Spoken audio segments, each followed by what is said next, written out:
નમસ્તે વિદ્યાર્થી મિત્રો. પ્રકરણ 3 પ્રવાહ વિદ્યુત. તો મિત્રો ચેપ્ટર 1 અને 2 અંતર્ગત આપણે એવું શીખ્યા કે કોઈ પણ એક વિદ્યુત ભાર હોય, ધારો કે Q, તો તે સ્થિર હતો. એટલે આપણે સ્થિર વિદ્યુત ભાર માટેના સ્થિર વિદ્યુત સ્થિતિમાનને લગતા કેટલાક કન્સેપ્ટ સમજ્યા. હવે જો વિદ્યુત ભાર ગતિમાં હોય તો વિદ્યુત પ્રવાહ રચાય. એટલે કે આપણા પ્રકરણ 3માં વિદ્યુત ભાર Q ગતિમાં હશે તેમ કહી શકાય, અને તેના કારણે વિદ્યુત ભારનો પ્રવાહ રચાય, જેને આપણે પ્રવાહ વિદ્યુત કહીએ છીએ. તો હવે આપણે વિદ્યુત પ્રવાહને સમજવા માટે પ્રયત્ન કરીએ. તો ધારો કે કોઈ એક આડછેદ હોય.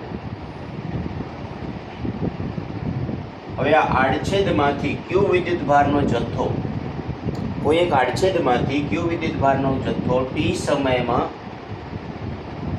પસાર થતો હોય તો તેમાંથી વહેતો વિદ્યુત પ્રવાહ બંનેના ગુણોત્તર જેટલો, એટલે કે Q/T જેટલો હોય છે, અને જેને I વડે દર્શાવાય છે. તો મિત્રો આ જે વાત કરી તે સ્થાયી પ્રવાહના કિસ્સામાં, એટલે કે વિદ્યુત ભારનો જથ્થો અચળ હોય, આવા કિસ્સામાં આપણે ધારો કે આપેલા T સમયમાં Q જેટલો જ વિદ્યુત ભારનો જથ્થો પસાર થતો હોય કોઈ આડછેદમાંથી, તો એમાંથી પસાર થતો વિદ્યુત પ્રવાહ Q/T એટલે કે I છે તેમ કહેવાય, અને તેનો I નો એકમ આપણે જાણીએ છીએ એમ્પિયર છે. પણ કેટલાક કિસ્સામાં સ્થાયી પ્રવાહ ન પણ હોય, એટલે કે સમય પ્રમાણે તેનો જથ્થો થોડોક ચેન્જીસ પણ હોઈ શકે છે. તો આવા કિસ્સામાં ધારો કે આપણે એમ કહીએ છીએ કે ડેલ્ટા T જેટલા સમયમાં આપેલા આડછેદમાંથી ડેલ્ટા Q જેટલો વિદ્યુત ભારનો જથ્થો પસાર થાય છે, પરંતુ જો આપણે સમયગાળાને અતિ સૂક્ષ્મ લઈએ, અતિ સૂક્ષ્મ સમયગાળો કે જેને મેથ્સની અંદર આપણે limit delta T tends to 0 કહીએ છીએ, બરાબર. એટલે સમયગાળાને આપણે શૂન્યવત લઈ લઈએ, તો આપેલા શૂન્યવત સમયગાળા દરમિયાન જે વિદ્યુત ભારનો જથ્થો પસાર થાય છે તેને લગભગ આપણે અચળ ગણી શકાય, અને આવા કિસ્સામાં limit delta T tends to 0 delta Q by delta T ને તે આડછેદમાંથી પસાર થતો વિદ્યુત પ્રવાહ I કહે છે. પરંતુ મિત્રો આ ખાસ ધ્યાન રાખશું કે અહીં જે I જે છે તે આપણું સમયનું વિધેય થશે, એટલે કે I is function of time. એટલે I of T is equal limit delta T tends to 0 delta Q by delta T. તો મિત્રો આ જે સૂત્ર મળે છે તે આપણે સ્થાયી પ્રવાહના કિસ્સામાં, અને આ જ્યારે સમય પર આધારિત પ્રવાહ હોય ત્યારે આપણને બે પ્રકારના સૂત્રો મળે છે. હવે વિદ્યુત પ્રવાહનો એકમ મેં તમને હમણાં જ વાત કરી તે પ્રમાણે એમ્પિયર છે, તેને A વડે દર્શાવાય છે. આમ તો એમ્પિયર એકમ મોટો એકમ ગણાય છે. આપણા ઘરની અંદર સામાન્ય રીતે અમુક એમ્પિયર સુધીના પ્રવાહો વહન પામતા હોય છે, પરંતુ જે આજકાલ તમે જુઓ છો તે પ્રમાણે જે વીજળી થાય છે આકાશમાં, તેની અંદર 10,000ના ક્રમના 10,000 એટલે કે 10⁴ની આસપાસના એમ્પિયરના વિદ્યુત પ્રવાહો પણ નિર્માણ પામતા હોય છે. અને આપણી બોડી એટલે કે આપણા શરીરની અંદર જે ચેતાઓ હોય છે તે ચેતાઓમાં માઇક્રો એમ્પિયર ક્રમના એટલે કે 10⁻⁶ એમ્પિયર ક્રમના વિદ્યુત પ્રવાહો વહન પામતા હોય છે. તો મિત્રો તમે જોઈ શકો છો કે ખૂબ જ મોટા વીજળીમાં અને ચેતાઓમાં ખૂબ જ નાના વિદ્યુત પ્રવાહો તો સતત વહન પામતા હોય છે. હવે મિત્રો આપણે નેક્સ્ટ ટોપિક સમજવા પ્રયત્ન કરીએ છીએ, સુવાહકોમાં વિદ્યુત પ્રવાહો. વિદ્યુત પ્રવાહ સુવાહકમાં કઈ રીતે રચાય છે તે આપણે સમજવું છે.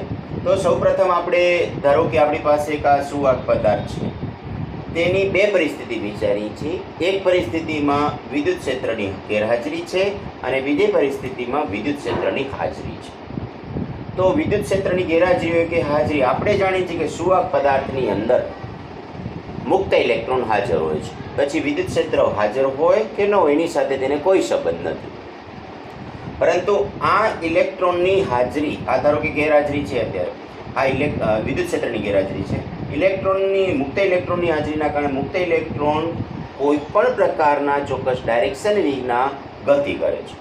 હવે ગતિ કરતાં જ્યારે તે કોઈ આયન સાથે અથડાય છે ત્યાં સુધી તેનો ગતિપથ સુરેખ હોય છે. આયન સાથે અથડામણ બાદ તેનો ગતિપથ પાછો કોઈ ચોક્કસ દિશા વગર ગમે તે દિશામાં ફંટાઈ જાય છે ઇલેક્ટ્રોન, એટલે કે અસ્તવ્યસ્ત ગતિ કરે છે. ઇલેક્ટ્રોન અહીંથી થોડી વાર સમય આમ જતો હશે તો ત્યાર પછી તરત જ થોડાક સમય પછી આ તરફ પણ જશે, નીચે પણ જાય, સામેની સાઈડ પણ જતો, તો એનો અર્થ કે દિશા બદલે છે અથડામણ બાદ. તે જ રીતે દરેક ઇલેક્ટ્રોનની વાત છે, આ ઇલેક્ટ્રોન કે આ ઇલેક્ટ્રોન આમ સતત અસ્તવ્યસ્ત ગતિ કરે છે. એનો અર્થ એવો થયો કે ધારો કે આપણે આ ટાઈપનો કોઈક આડછેદની વિચાર કરીએ અહીંયા આ જગ્યાએ, જો આ જગ્યાએ આપણે આડછેદનો વિચાર કરીએ છીએ તો આડછેદની કોઈ એક તરફ આવતા ઇલેક્ટ્રોનની સંખ્યા અને કોઈ બીજી તરફ આવતા ઇલેક્ટ્રોનની સંખ્યાને આપણે જો વિચારીએ તો લગભગ સમાન હોય, એટલે કે નેટ વિદ્યુત પ્રવાહ આપણને આની અંદરથી મળે નહીં. એટલે કે કોઈ એક તરફ ચોક્કસ વિદ્યુતભારનો જથ્થો ન મળવાના કારણે આપણે આની અંદરથી એટલે કે વિદ્યુત ક્ષેત્રની ગેરહાજરીમાં સુવાહક પદાર્થની અંદરનો વિદ્યુત પ્રવાહ શૂન્ય મળે છે. હવે આ જ વસ્તુ વિદ્યુત ક્ષેત્રની હાજરીમાં જોઈએ તો વિદ્યુત ક્ષેત્રની હાજરીમાં ધારો કે આપણી પાસે આ જે મુક્ત ઇલેક્ટ્રોન જે હોય છે, આ મુક્ત ઇલેક્ટ્રોન જે છે એને ચોક્કસ દિશા મળે છે. હવે આપણે ધારો કે વિદ્યુત ક્ષેત્ર આપણું માટે આ પ્લસ પ્લેટ છે અને આ માઇનસ પ્લેટ છે, એટલે કે પ્લસ અને માઇનસ પ્લેટની વચ્ચે વિદ્યુત ક્ષેત્ર ધનથી ઋણ તરફ આપણે આ તરફ આપેલું છે. હવે આવા કિસ્સામાં ઇલેક્ટ્રોનની પરિસ્થિતિ શું હતી, ઇલેક્ટ્રોનની ગતિ કઈ તરફ થશે, એના પર કઈ દિશામાં બળ લાગશે? તો આપણે જાણીએ છીએ કે ઇલેક્ટ્રોન જે છે આછળે ઋણ છે એટલે ઇલેક્ટ્રોન છે. હવે આ જે ઇલેક્ટ્રોન જે છે આની અંદર આ સુવાહક પદાર્થની અંદર તે હંમેશા ધન પ્લેટ તરફ રહેલા ધન વિદ્યુતભારને તટસ્થ કરવા માટે ગતિ કરશે. એટલે ઇલેક્ટ્રોનની ગતિ વિદ્યુત ક્ષેત્ર આ તરફ છે તો તેની વિરુદ્ધ દિશામાં એટલે કે આ તરફ દિશામાં થશે. આમ ઇલેક્ટ્રોનની ગતિ આ તરફ થશે. એવી રીતે મોટા બધા જ ઇલેક્ટ્રોનની ગતિ આ તરફ હશે, જેના અને તે ગતિ ત્યાં સુધી ચાલુ રહેશે કે જ્યાં સુધી આ ધન પ્લેટ પરનો વિદ્યુતભાર જે છે તે તટસ્થ થઈ ન જાય. જ્યારે આ ધન વિદ્યુતભાર તટસ્થ થઈ જશે ત્યાં ઇલેક્ટ્રોનની ગતિ અટકી જશે અને આવા કિસ્સામાં ત્યાં સુધી વિદ્યુત પ્રવાહ આપણને મળશે અને પછી વિદ્યુત પ્રવાહ વહેતો બંધ થશે. હવે જો આપણે કોઈ પણ રીતે આ ધન પ્લેટ પરના વિદ્યુતભારને સતત જાળવી રાખીએ તો સતત ઇલેક્ટ્રોનની ગતિ ચાલુ જ રહેશે, કારણ કે તે સતત આને તટસ્થ કર્યા કરશે. આમ આપણે અને આવી જે ધન પ્લેટ પરની જે આપણે ધન વિદ્યુતભારને જાળવી રાખવાની ઘટના એટલે બીજું કંઈ નહીં પરંતુ આપણે બેટરી કનેક્ટ કરવી. હવે બેટરી કનેક્ટ કરવી એટલે કે આપણે આવી રીતે કહી શકીએ છીએ કે આ પ્લસ પ્લેટ અને આ માઇનસ પ્લેટ, એટલે કે આપણે તમે જોઈ શકો છો કે આની અંદર ધન સાથે જોડી આ બેટરી જે જોડી છે આપણે વિદ્યુત કોષ જે જોડ્યો છે તેના કારણે વિદ્યુત કોષનું આપણે રાસાયણિક ઉર્જા વિદ્યુત ઉર્જામાં રૂપાંતરણ થશે અને તે વિદ્યુત ઉર્જાના કારણે આપણે આ પ્લેટ સતત ધન રહેશે અને જ્યાં સુધી ધન પ્લેટ રહેશે ત્યાં સુધી ઇલેક્ટ્રોન આ તરફ આવ્યા કરશે અને આના કારણે આપણને સતત વિદ્યુત પ્રવાહ મળશે જે આપણે જાણીએ છીએ. તો આવી રીતે વિદ્યુત ક્ષેત્રની ગેરહાજરી ઇલેક્ટ્રોનની મુક્ત ઇલેક્ટ્રોનની અસ્તવ્યસ્ત ગતિના કારણે આપણે કોઈ ચોક્કસ દિશામાં વિદ્યુત પ્રવાહ મળતો નથી, જ્યારે વિદ્યુત ક્ષેત્રની હાજરીમાં વિદ્યુત ક્ષેત્રની દિશાની વિરુદ્ધ દિશામાં ઇલેક્ટ્રોનની ચોક્કસ દિશામાંની ગતિના કારણે આપણને વિદ્યુત પ્રવાહ મળે છે. અહીં વિદ્યુત પ્રવાહ આપણને બે સંજોગોમાં બે રીતે મળી શકે. જો આપણે આ સતત બેટરી સાથે જોડાણ ન આપ્યું, માત્ર ધન અને ઋણ પ્લેટ આપી હોય તો જ્યાં સુધી ધન વિદ્યુતભારની પ્લેટ તટસ્થ ન થાય ત્યાં સુધી વિદ્યુતભારની ગતિ મળશે. પરંતુ જો આપણે સતત બેટરી સાથે જોડાણ આપણે રાખીએ છીએ તો આ સતત આપણને પ્રવાહ મળ્યા કરશે. મિત્રો, વિદ્યુત પ્રવાહને લગતો ખૂબ જ એક અગત્યનો આપણી પાસે નિયમ છે જેને ઓમના નિયમ તરીકે આપણે ઓળખીએ છીએ, જે 1828માં જ્યોર્જ સિમોન ઓમ નામના વૈજ્ઞાનિકે આપ્યો છે. આ નિયમ આપણે અગાઉના ધોરણમાં પણ શીખી ચૂક્યા છીએ કે જો કોઈ તારમાંથી વહેતો વિદ્યુત પ્રવાહ I જેટલો હોય અને તેના બે છેડા વચ્ચેના વિદ્યુત સ્થિતિમાનનો તફાવત V જેટલો હોય તો ઓમનો નિયમ આપણને નીચે પ્રમાણે મળે છે. V ચલે છે I, એટલે વિદ્યુત સ્થિતિમાનનો તફાવત એ તેમાંથી પસાર થતા વિદ્યુત પ્રવાહના સમપ્રમાણમાં હોય છે. તેથી V બરાબર R ઇન્ટુ I, જેને આપણે V બરાબર E તરીકે પણ ટૂંકમાં યાદ રાખીએ છીએ. તો આના ઉપરથી R બરાબર V બાય I થાય અને આ જે R આવે છે તેને સુવાહક તારનો અવરોધ તરીકે ઓળખવામાં આવે છે અને અવરોધનો એકમ જ્યોર્જ સિમોન ઓમના નામ પરથી ઓમ રાખવામાં આવે છે. તેનો સંકેત આ ટાઈપનો ઓમનો સંકેત થશે. હવે અવરોધ આરનો આધાર કોના પર હોય છે?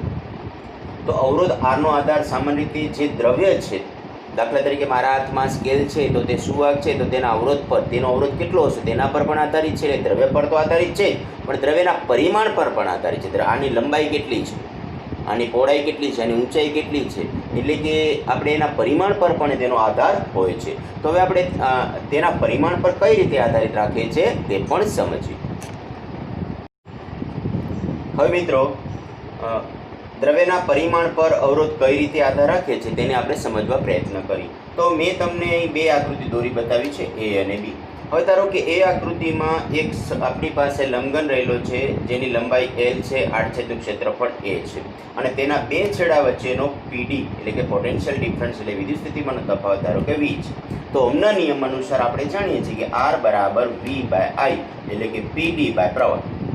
તો PD કેટલો છે? V છે ગુણ્યા I છે એટલે R બરાબર આપણને મળી ગયું. હવે આપણે મિત્રો આના જેવો જ આઈડેન્ટિકલ કહી શકાય તેવા બે લંબઘન ટુકડાઓ લઈએ છીએ અને તેમને એકબીજા સાથે જોડેલા કલ્પના કરીએ છીએ. એટલે કે આમની પહેલા ટુકડાની લંબાઈ ધારો કે L છે, આડછેદનું ક્ષેત્રફળ A છે અને તેમના બે છેડા વચ્ચેનો PD V છે. હવે આ બીજા ટુકડા માટે પણ લંબાઈ L, આડછેદ A અને PD V છે. એટલે ટોટલ આ બંને ટુકડા માટેની લંબાઈ 2L થશે અને PD કેટલો થશે? V પર અને આના પર, એટલે કે ટોટલ PD આપણને 2V થશે. તો આવા કિસ્સામાં જો આપણે ઓહમના નિયમનો ઉપયોગ કરીએ તો આ જે સુવાહક છે એ નવા સુવાહકનો અથવા ડબલ સુવાહક છે તેનો અવરોધ કેટલો થશે? તો R' હોય તો R' બરાબર PD બાય પ્રવાહ. PD કેટલો થશે? તો 2V અને પ્રવાહ કેટલો થશે? તો મિત્રો આપણે જાણીએ છીએ કે જેટલો પ્રવાહ અહીંથી દાખલ થશે તેટલો વધુ પ્રવાહની અંદરથી બહાર નીકળશે, એટલે કે તેટલો જ પ્રવાહ હશે. એટલે કે સમગ્ર સુવાહકમાંથી વહેતો પ્રવાહ આવી જશે એટલે કે 2 × V/I એટલે કે 2 × R જેટલો થશે. R છે.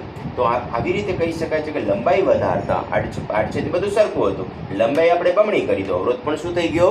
બમણો થઈ ગયો. એનો અર્થ કે R ચલે છે R L. તો આપણે આ રીતે એમ કહી શકીએ છીએ કે અવરોધક તારનો અવરોધ જે છે તે તેના લંબાઈના સમપ્રમાણમાં હોય છે. હવે મિત્રો આપણે લંબાઈનો સંબંધ સમજ્યા. હવે આપણે ધારો કે આકૃતિ C માં દર્શાવ્યા પ્રમાણે આ L લંબાઈનો જે આડછેદ, આ L લંબાઈ જે છે ને એ આડછેદ છે તે ભાગને આપણે આવી રીતે વચ્ચેથી આવી રીતે કટ કરેલા બે અડધા ભાગ કરીએ છીએ કે લંબાઈને સમાંતર આપણે કટ કરીએ છીએ. તો આવી રીતે બે આડછેદ થશે જેમાં A/2 અને A/2 આડછેદ જડાતા બે આડછેદ છે અને તેમાંથી પસાર થતો પ્રવાહ તમને ખ્યાલ છે કે સમગ્ર પ્રવાહ I છે. તો દરેક આડછેદમાંથી પસાર થતો પ્રવાહ કેટલો થશે? I/2 થશે. અને PD તો આપણે ખ્યાલ છે કે બંનેના છેડા વચ્ચેનો PD V જ છે.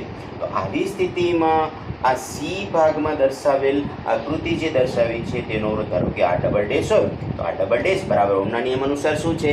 વ્યાખ્યા શું છે? બે છેડા વચ્ચેનો PD તો V અને તેમાંથી પસાર થતો પ્રવાહ. તો દરેક ટુકડામાંથી આપણે પસાર થતો દરેક ટુકડાના અવરોધને R ડેશ ડબલ ડેશ કહ્યો છે. તો આ ઉપરનો જે ટુકડો છે કે નીચેનો ટુકડો છે તેનો PD કેટલો છે? દરેકનો PD V છે. પરંતુ દરેક ભાગમાંથી પસાર થતો પ્રવાહ કેટલો છે? અડધો એટલે કે I/2 છે. એટલે R ડબલ ડેશ બરાબર V/I/2 એટલે 2 ઉપર જશે. 2 × V/I is equal to 2R. તો તમે જોઈ શકો છો કે અહીં પણ અવરોધ બમણો થાય છે. તો આવી રીતે જો લંબાઈને બમણી કરીએ તો અવરોધ બમણો થાય છે અને જો આડછેદને અડધું કરીએ છીએ તો પણ અવરોધ બમણો થાય છે. તો આવી રીતે એમ કહી શકાય કે આ વાહકતાનો અવરોધ જે છે એ આડછેદના વ્યસ્ત પ્રમાણમાં ચલે છે. એટલે આપણે બંને વસ્તુને જો આપણે ભેગી કરીએ કે R જે અગાઉ આપણને સૂત્ર મળ્યું તે પ્રમાણે કે આપણી બે વસ્તુને ભેગી કરી. હવે તે પહેલા કિસ્સામાં આપણને મળ્યું કે R ચલે છે, બીજા કિસ્સામાં મળ્યું કે R ચલે છે 1/A. આનો અર્થ એવો થયો કે R ચલે છે L/A થાય. અને જો આપણે આ ચલે છે એની નિશાનીને આપણે દૂર કરીએ તો કંઈક અચળાંક આવશે. હવે આ અચળાંકને આપણે જે R બરાબર અચળાંક ρL/A મળશે. જે અચળાંક જે છે તેને આ દ્રવ્યની અવરોધકતા કહે છે. આ અવરોધકતા છે તે દ્રવ્યના પરિમાણ પર આધારિત નથી. બરાબર? એટલે આ ખાસ ધ્યાન રાખીશું કે અવરોધકતા અને દ્રવ્યના પરિમાણ સાથે કોઈ લેવા દેવા નથી. તેને દ્રવ્ય સાથે જ દ્રવ્ય સાથે સંબંધ છે, નહીં કે તેના પરિમાણ સાથે. જ્યારે અવરોધને દ્રવ્યના પરિમાણ અને દ્રવ્ય બંને પર આધારિત છે. તો આવી રીતે R બરાબર ρL/A આપણને સૂત્ર મળે છે, જે આપણે આ કિસ્સામાં ખૂબ અગત્યનું સૂત્ર છે, જેનો દાખલા MCQમાં આપણે ઉપયોગ કરીશું. હવે આપણે સંબંધ આપણે જોયો કે અવરોધ R બરાબર ρL/A. બરાબર. હવે આપણે આનો ઉપયોગ કરીને ઓહમના નિયમને થોડોક વધારે સમજવા પ્રયત્ન કરીએ. ઓહમના નિયમ અનુસાર આપણે જાણીએ છીએ કે V બરાબર I × R.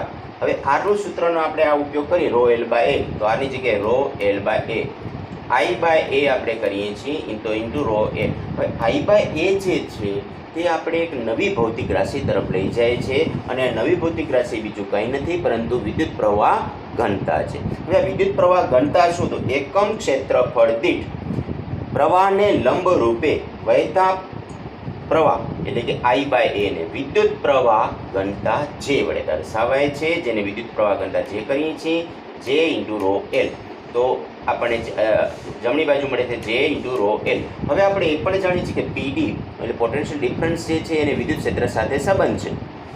તો PdV બરાબર E ઇન્ટુ D અથવા તો L, એટલે PdV ની જગ્યાએ E ઇન્ટુ L લખી શકીએ તો E ઇન્ટુ L લખીએ છીએ. L બંને બાજુથી કટ થશે એટલે E બરાબર J ઇન્ટુ રો મળશે. જો આપણે જેને સૂત્રનો કરતા કરીએ તો J બરાબર 1/ρ ઇન્ટુ 1/ρ એટલે કે આ જે રો જે છે તે અવરોધકતા છે. તો 1/ρ એટલે અવરોધકતાનો વ્યસ્ત, અને અવરોધકતાને વ્યસ્તને આપણે વાહકતા કહીએ છીએ, કંડક્ટિવિટી કહેવાય ને, એટલે એને કંડક્ટિવિટી સિગ્મા વડે દર્શાવીએ છીએ. એટલે J બરાબર આપણને મળે છે સિગ્મા ઇન્ટુ E. પરંતુ વિદ્યુત ક્ષેત્ર જે છે જેમ સદિશ રાશિ છે તેમ વિદ્યુત પ્રવાહ ઘનતા પણ સદિશ રાશિ છે. તેથી આપણે જો તેને સદિશ સ્વરૂપે દર્શાવીએ તો J સદિશ J બરાબર સિગ્મા ઇન્ટુ સદિશ E વડે આપણે દર્શાવી શકીએ છીએ.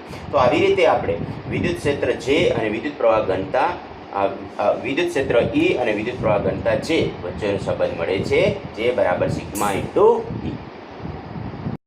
મિત્રો, આપણે સૌ જાણીએ છીએ કે ઓહમનો નિયમ ખૂબ અગત્યનો છે. દરેક ઇલેક્ટ્રિકલ ઉપકરણોમાં આપણે તેના નિયમનું પાલન થતું જોવા મળે છે, પરંતુ તેમ છતાં કેટલીક જગ્યાએ ઓહમનો નિયમ જળવાતો નથી, એટલે કે તેની કેટલીક મર્યાદાઓ છે.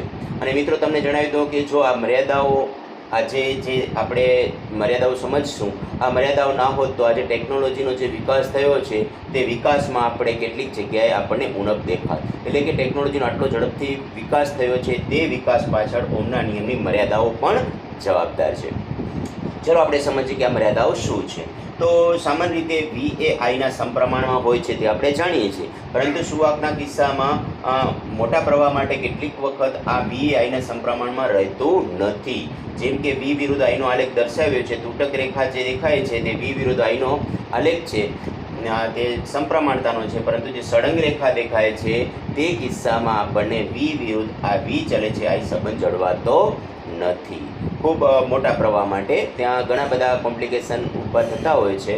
હવે બીજી વસ્તુ કે V અને I સંબંધ Vના ચિહ્ન પર પણ આધારિત છે, Vના ચિહ્ન પર આધારિત છે.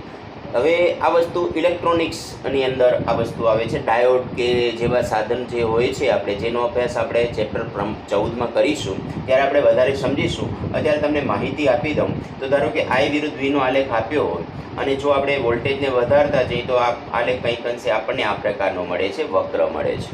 I મિલિએમ્પિયરમાં છે, V વોલ્ટમાં છે. પરંતુ હવે ધારો કે વોલ્ટેજનું મૂલ્ય અચળ રાખીએ અને વોલ્ટેજનું ચિહ્ન બદલી નાખીએ તો આપણને આ પ્રકારનો આલેખ જે નથી મળતો, એના બદલે આપણને કંઈક જુદા પ્રકારનો આલેખ મળે છે. તમે જોઈ શકો છો આ જે છે પ્રવાહ માઇક્રો એમ્પિયરના ક્રમનો થઈ ગયો, એટલે કે આ જે પ્રવાહ મળે છે તેનાથી હજારોમાં ભાગનો પ્રવાહ થઈ જાય છે. આમ આપણે એમ કહી શકીએ કે V અને I સંબંધ એ Vના ચિહ્ન પર પણ આધારિત છે. આ વસ્તુ આપણે 14મા ચેપ્ટરમાં શીખીશું. અને હવે બીજી વસ્તુ કે V અને I વચ્ચેનો ધારો કે આપણે C આપણે એ કહ્યું છે કે V અને I સંબંધ જે છે અનન્ય ન પણ હોય. એટલે કેટલાક કિસ્સામાં તે જે સંબંધ છે તમને હું આવું જણાવી દઉં છું કે આ ધારો કે I છે, I વિરુદ્ધ Vનો આલેખ આપણી પાસે છે અને I વિરુદ્ધ Vનો આલેખ જે છે તે આપણને ઘણી વખત આવો પણ મળે છે. તમે જોઈ શકો છો કે Iના ઘણા બધા મૂલ્યો છે. આપણને જો Iનું આ એક જ મૂલ્ય, Iના 1 મૂલ્ય, 2 મૂલ્ય અને 3 મૂલ્ય, એટલે કે આમ તો એક જ મૂલ્ય મળે છે, જ્યારે વોલ્ટેજના ઘણા બધા મૂલ્યો માટે Iનું એક જ મૂલ્ય મળે છે. તો આવી રીતે આપણને કેટલીક જગ્યાએ પ્રશ્નો ઊભા થતા જોવા મળે છે, જે ઓહમના નિયમની કેટલીક મર્યાદાઓ છે. અને આવી મર્યાદાઓ ધરાવતો આ જે છે બીજું કાંઈ નહીં પરંતુ ગેલિયમ આર્સેનિક છે. તમને ખ્યાલ છે આ ગેલિયમ આર્સેનિક, જેમાંથી આપણે LED બનાવીએ છીએ. તો આવી રીતે આપણે મિત્રો ઓહમના નિયમની મર્યાદાઓ કે જે ભવિષ્યની ઇલેક્ટ્રોનિક્સ જે છે ઉદ્યોગ તેના માટે ખૂબ અગત્યનું સાબિત થાય છે. તો આપણે ઓહમનો નિયમ અને ઓહમના નિયમની કેટલીક મર્યાદાઓ પણ સળંગ આપણે લઈ લીધી છે, જેનો આપણે બીજો એક વચ્ચેનો ટોપિક જે છે ટ્રીપ ટુ એક તે આપણે પણ હવે નેક્સ્ટ જોઈશું.